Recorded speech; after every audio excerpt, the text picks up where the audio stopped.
हमारा देश विविधताओं का देश है। आपको यहाँ पे हर राज्य में अलग अलग लोग, अलग अलग भाषा, अलग अलग खाना, अलग अलग वेशभूषा देखने को आसानी से मिल जाएगी। और यही हमारे देश की खूबसूरती है जो भारत को महान बनाती है। आपको जानकर हैरानी होगी कि हमारे देश में 453 से अधिक भाषाएं बोली जाती हैं। और कहा तो ये भी जाता है कि 2011 में जाति जनगणना के बाद देश में जो कुल जातियों की संख्या बताई गई है वो 46 लाख से भी ज्यादा है। खैर, अब मोदी सरकार जाति जनगणना करवाएगी जिससे तस्वीर साफ हो जाएगी। हम 21वीं सदी में जी रहे हैं, लेकिन अभी भी हमारे देश में वर्षों पुरानी कई प्रथाएं मानी जाती हैं। आज मैं आपको एक ऐसी ही परंपरा के बारे में बताऊंगी जिसे सुनकर आप दंग रह जाएंगे। हिमाचल प्रदेश का एक ऐसा गांव जहां महिलाएं 5 दिनों तक कपड़े नहीं पहनती हैं, लेकिन इसके पीछे जो कारण है वो काफी चौंकाने वाला है, जिसे सुनकर आप भी दंग रह जाएंगे।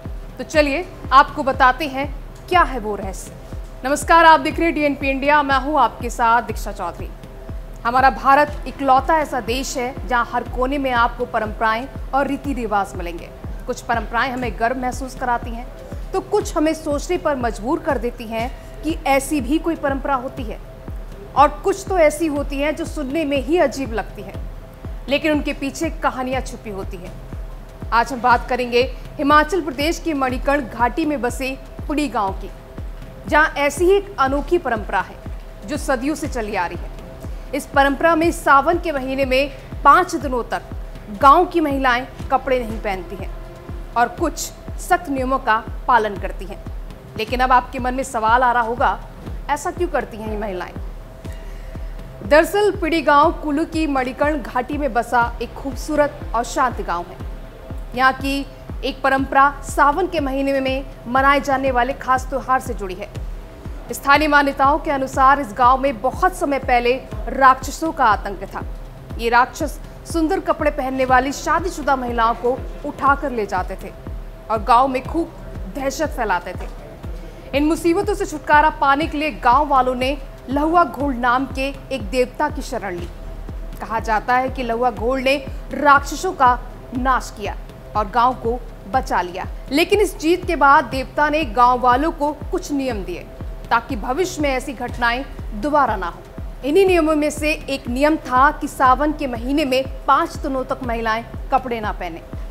ऐसा माना जाता है कि सुंदर कपड़े पहनने से राक्षस फिर से आकर्षित हो सकते हैं। इसलिए इस दौरान महिलाएं अपने शरीर को ढकने के लिए केवल ऊन से बने एक खास पटके का इस्तेमाल करती थीं। लेकिन अब वक्त बदलने की वजह से महिलाएं सूती या पतले कपड़े पहनती हैं। साथ ही इस दौरान गांव में कोई भी पुरुष इन महिलाओं के सामने नहीं आता है और इस त्योहार में महिलाएं हंसती भी नहीं हैं और ना ही ज्यादा बातचीत करती हैं, बल्कि गांव में मांस मछली या शराब का सेवन भी पूरी तरह बंद रहता है और कोई उत्सव या समारोह नहीं मनाया जाता। ये त्योहार गांव वालों के लिए एक पवित्र और अनुशासित समय होता है, जिसमें वे अपने देवता के प्रति श्रद्धा और अनुशासन दिखाते हैं। अब आप सोच रहे होंगे कि क्या वाकई में आज के बदलते समय में भी महिलाएं इस परंपरा को मान रही हैं? तो जी हाँ, क्योंकि ये परंपरा केवल 5 दिनों के लिए है, ना कि पूरे साल के लिए। और ये सावन के महीने में खास तौर पर 17 से 21 अगस्त तक के आसपास मनाई जाती है। इन 5 दिनों में खासकर शादीशुदा महिलाएं कपड़े नहीं पहनती हैं और अपने घरों के अंदर रहती हैं। गांव में इस दौरान कोई बाहर का व्यक्ति नहीं आ सकता है ताकि इस परंपरा की पवित्रता बनी रहे। इन दिनों में गांव का माहौल पूरा शांत रहता है। मान्यता है कि अगर कोई महिला इस परंपरा का पालन नहीं करती है तो उसके परिवार में कोई अनहोनी या अशुभ घटना हो सकती है। इसलिए गांव के लोग इस परंपरा को सीरियसली लेते हैं। लेकिन आपको बता दें, ये परंपरा केवल महिलाओं तक सीमित नहीं है।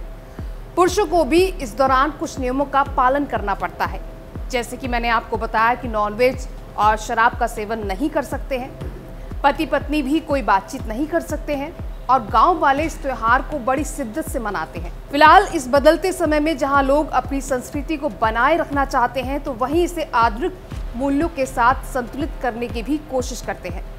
गांव की बुजुर्ग महिलाएं अभी भी पुराने तरीके से इस परंपरा का पालन करती हैं, लेकिन युवा पीढ़ी ने इसमें कुछ बदलाव किए हैं। फिर भी गांव वाले इस परंपरा को बहुत सम्मान देते हैं और इसे अपनी सांस्कृतिक पहचान का हिस्सा मानते हैं। फिलहाल आपको बता दें, ये परंपरा सुनने में अजीब लगती है, लेकिन इसकी जड़ें काफ़ी गहरी हैं। ये केवल कपड़े ना पहनने की बात नहीं है, बल्कि ये गांव वालों की आस्था, अनुशासन और अपनी सांस्कृतिक विरासत के प्रति समर्पण को दर्शाती है। ये परंपरा हमें ये भी सिखाती है कि हर रिवाज के पीछे एक कहानी, एक विश्वास और एक समुदाय की एकजुटता होती है। कई बार हम ऐसी परंपराओं को आधुनिक नजरिए से देखते हैं और इन परंपराओं का मजाक उड़ाते हैं, लेकिन हमें ये समझना होगा कि ये परंपराएं उस समय के सामाजिक और सांस्कृतिक तरीके से बनी हैं। पिड़ी गांव की ये परंपरा भी उसी तरह से एक समुदाय की आस्था और उसकी पहचान का हिस्सा है। ये हमें ये भी याद दिलाती है कि भारत की सांस्कृतिक विविधता कितनी अनोखी और समृद्ध है। अब मेरा सवाल आपसे है, क्या हमें ऐसी परंपराओं का पूरी तरह से बचाव करना चाहिए या फिर समय के साथ इनमें बदलाव लाना सही है? अपनी राय हमें कमेंट बॉक्स में ज़रूर बताइएगा। और हाँ, अगर आपके यहाँ भी कोई ऐसी अनोखी परंपरा है तो कमेंट सेक्शन में लिखिएगा, ताकि हम उस परंपरा के बारे में और लोगों को बता सकें। धन्यवाद।